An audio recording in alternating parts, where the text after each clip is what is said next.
भारत ने जिस देश की सबसे बुरे वक्त में मदद की, आज वही देश भारत से जंग लड़ने के लिए पागल हो गया है। दुश्मन तो छुपकर वार करते हैं, लेकिन एक समय भारत का नमक खाने वाला देश आज सरेआम भारत को बर्बाद करने का ऐलान कर चुका है। मगर जब भारत ने इस देश का इलाज शुरू किया तो ये अपनी हैसियत और औकात दोनों भूल गया। हम जिस गद्दार देश की बात कर रहे हैं वो तुर्की है। भारत के खिलाफ अब तुर्की एक ट्रायंगल बना रहा है। तुर्की ने अब पाकिस्तान, बांग्लादेश और नेपाल में घुसपैठ कर ली है। आप ये जानकर हैरान हो जाएंगे कि तुर्की ने चुपचाप नेपाल के करोड़ों हिंदुओं पर हमला कर दिया है। तुर्की अब तेजी से भारत और नेपाल की सीमा पर मस्जिदें और मदरसे बना रहा है। जिस नेपाल के लोग हिंदू राष्ट्र की बातें कर रहे थे, अब उसी नेपाल में तुर्की कट्टरपंथ और जिहाद फैलाने की तैयारी कर चुका है। इस खतरनाक प्लान का असर दिखने भी लगा है, वरना किसने सोचा था कि 80% हिंदू आबादी वाले नेपाल में कट्टरपंथियों की भीड़ हिंदुओं को ही दौड़ा दौड़ा कर पीटेगी। ये जो आप खतरनाक छांगूर बाबा की खबरें देख रहे हैं, वो छांगूर बाबा भी नेपाल में फैल रहे कट्टरपंथ का एक सबसे ताजा उदाहरण है। इस वीडियो में हम आपको दिखाएंगे कि कैसे तुर्की पाकिस्तान, बांग्लादेश और नेपाल में भारत के खिलाफ काम कर रहा है।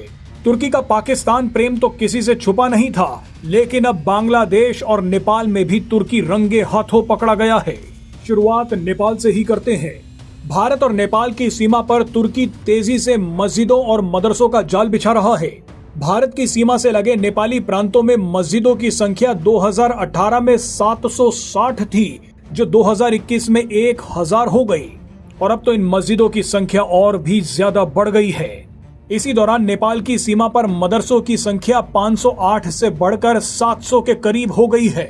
बताइए, नेपाल की वामपंथी सरकार हिंदू राष्ट्र की मांग कर रहे लोगों को तो प्रदर्शनकारी बोल रही है, मगर यही सरकार नेपाल जैसे हिंदू बहुल देश में मस्जिदों और मदरसों को रोक नहीं पा रही, जिसके चलते अब भारत और खुद नेपाल की क्षेत्रीय सुरक्षा खतरे में पड़ने लगी है। धीरे धीरे नेपाल की डेमोग्राफी बदल रही है। हिंदू बहुल नेपाल में मुस्लिम तेजी से बढ़ रहे हैं। तुर्की समेत कई मुस्लिम देश चाहते हैं कि नेपाल में हिंदू राष्ट्र वाली मांग हमेशा के लिए दब जाए। नेपाल भी पाकिस्तान और बांग्लादेश की तरह भारत की सीमा पर कट्टरपंथ फैलाए। देश में आजकल जिस छांगूर बाबा के खतरनाक साम्राज्य की चर्चा हो रही है, वो नेपाल की सीमा से लगते उत्तर प्रदेश के बलरामपुर का ही है।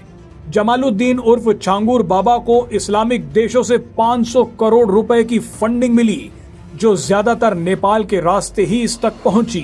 अब आप समझ सकते हैं कि नेपाल में कट्टरपंथ फैला तो क्या होगा।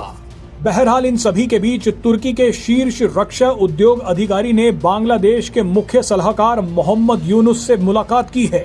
तुर्की भारत के खिलाफ बांग्लादेश को टैंक और मिलिट्री हेलीकॉप्टर बेचना चाहता है, यानी तुर्की ने बांग्लादेश को भी गले लगा लिया है। जिस समय तुर्की के अधिकारी बांग्लादेश में थे, ठीक उसी वक्त तुर्की के रक्षा मंत्री और विदेश मंत्री पाकिस्तान पहुंच गए। यहां से भी भारत के खिलाफ बयानबाजी हुई, भारत को धमकी दी गई, यानी तुर्की भारत से जंग लड़ने का पूरा मन बना चुका है। वैसे आप सभी को पता है कि अगर जंग हुई तो उसका नतीजा क्या होगा। अंदर तक घुसकर तुर्की, पाकिस्तान और बांग्लादेश का ऑपरेशन किया जाएगा।